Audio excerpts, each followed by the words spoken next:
بسم اللہ الرحمن الرحیم۔ ناظرین گرامی، حضرت آسیہ رضی اللہ تعالیٰ عنہا کا حضرت موسیٰ علیہ السلام پر ایمان لانا۔ فرعون کی بیوی کا نام حضرت آسیہ بنت مزاحم تھا۔ فرعون اور حضرت موسیٰ علیہ السلام کی بابت یہ معلوم کرتے رہتی کہ کون غالب ہوا، تو ہر وقت یہی سنتے کہ حضرت موسیٰ علیہ السلام غالب رہے۔ بس یہی ان کی ایمان کا باعث بنا۔ ابو العالیہ رحمت اللہ تعالی علیہ یوں بیان کرتے ہیں کہ فرعون کے داروغہ کی عورت کا ایمان ان کی ایمان کے باعث بنا۔ وہ ایک دن فرعون کی لڑکی کا سر گوند رہے تھے کہ کنگھی چوٹ کر نیچے گر گئی، تو اس کے منہ سے نکل گیا کہ کفار برباد ہو، اور بعض روایات میں ہے کہ بسم اللہ کہہ کر کنگھی اٹھائی تھی۔ اس پر فرعون لڑکی نے کہا کہ تو میرے باپ کے سوا کسی اور رب کو مانتے ہیں؟ اس نے کہا میرا، تیرا اور سب کا رب اللہ ہے۔ اس نے غصے میں آ کر اس کو مارا پیٹا اور جا کر اپنے باپ کو بتا دیا۔ تو فرعون نے بلا کر پوچھا کہ تیرا میرے سوا کوئی اور رب ہے؟ اس نے جواب دیا کہ ہاں، میرا رب اللہ ہے۔ فرعون نے اس کو چت لٹا کر ہاتھ پاؤں میں میخیں گڑوا دی اور اوپر سام چھوڑ دی کہ کاٹتے رہی، لیکن جب دیکھا کہ یہ باز نہیں آتی تو فرعون نے کہا میں تیرے لڑکوں کو ایک ایک کر تیرے سامنے قتل کروا دوں گا، باز آ جا اور مجھے سجدہ کر لے۔ اس نے کہا یہ نہیں ہو سکتا۔ اس ظالم نے ایک لڑکی کو منگوایا اور مار ڈالا۔ انہوں نے اپنے پیارے سے پیارے بچے کو بچشم خود دیکھا اور صبر کیا۔ اس بچے کی روح نکلی تو اس نے کہا اے ماں خوش ہو جا، اللہ نے تیرے لیے بڑے بڑے ثواب تیار کر رکھے ہیں۔ پھر دوسرے بچے کو بھی اس طرح قتل کروا دیا اور اس کی روح نے بھی ماں کو خوشخبری دی۔ فرعون کی اہلیہ نے ان دونوں بچوں کی خوشخبری سنی تو ایمان لے آئی۔ ادھر اس مظلوم عورت کی روح بھی اللہ جل شانہ نے قبض کر لی۔ تو ناظرین گرامی، اور اس کی منزل اور مرتبہ جو خدا کے ہاتھ تھا، وہ حجاب ہٹا کر فرعون کی بیوی کو بھی دکھا دیا گیا۔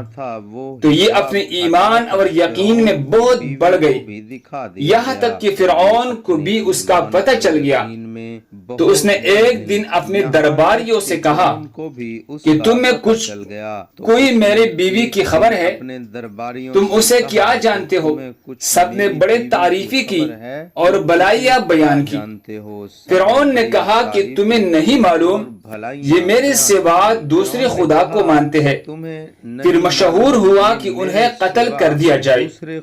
اس کو اللہ جل شانہ نے اس طرح بیان کیا جس کا ترجمہ اور اللہ ایمان والوں کے لیے مثال بیان کرتا ہے۔ فرعون کی بیوی کے جب اس نے کہا کہ میرے پیارے رب میرے لیے اپنے پاس جنت میں ایک گھر بنا دیجئے اور مجھ کو فرعون اور اس کے عمل سے بچا لیجئے۔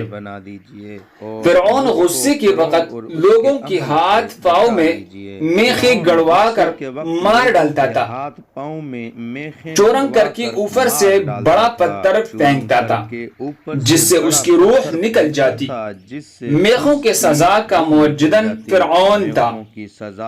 اس سے پہلے یہ سزا کس نے نہیں دی، اس لیے سورہ فجر میں فرمایا اور میخوں والا فرعون۔ فرعون نے کہا کہ جو بڑے سے بڑے چٹان تمہیں ملی اسے اٹھا لاؤ اور آسیہ کو لٹا کر اسے کہو کہ اپنی عقیدے سے باز آ جا۔ اگر باز آ جائے تو وہ میری بیوی ہے، عزت و حرمت سے واپس لاؤ، اگر نہ مانے تو وہ چٹان اس پر گرا دو، اس کا خیمہ بنا دو۔ جب یہ لوگ پتھر لے کر آئے تو ان کو لٹا دیا اور پتھر ان پر گرانے کے لیے اٹھایا ان پر گرانے کے لیے تو انہوں نے آسمان کی طرف منہ اٹھایا، پروردگار عالم نے حجاب ہٹا دی، جنت اور وہاں جو مکان ان کے لیے بنایا گیا تھا انہوں نے اپنے آنکھوں سے دیکھ لیا، اور اس میں ان کی روح پرواز کر گئی۔ جس وقت پتھر پھینکا گیا اس وقت ان میں روح ہی نہیں تھی۔ ایک روایت میں ہے کہ فرعون نے آخری وقت میں اس نیک بی بی پر طرح طرح کے مظالم کی، انہیں مظالم کی حالت میں جبکہ فرعون نے ان کی چمیخی کر رکھا تھا اور ان کی چاروں طرف آگ رکھ کر چھوڑی تھی، تو انہوں نے مندر جبالہ دعا کی۔ اس کے بعد حضرت آسیہ رضی اللہ تعالی عنہا کو یہ زندہ اٹھا لیا، یہ ان کا وہ محل جو جنت میں ان کے تیار تھا ان کو دکھایا گیا، اور ان کی جان آفرین نے لے لی، یعنی فرعون نے ان کو شہید کر دیا۔ ہم اللہ تعالیٰ سے دعا کرتے ہیں کہ اللہ تعالیٰ ہمارا سنانا اور آپ کا سننا اپنی برگاری رسالت میں قبول اور منظور فرمائے، آمین۔ دوسری مسلمانوں کے فائدے کے لیے آگے ضرور شیئر کریں۔ جزاکم اللہ خیر۔ منظور فرمائے، آمین۔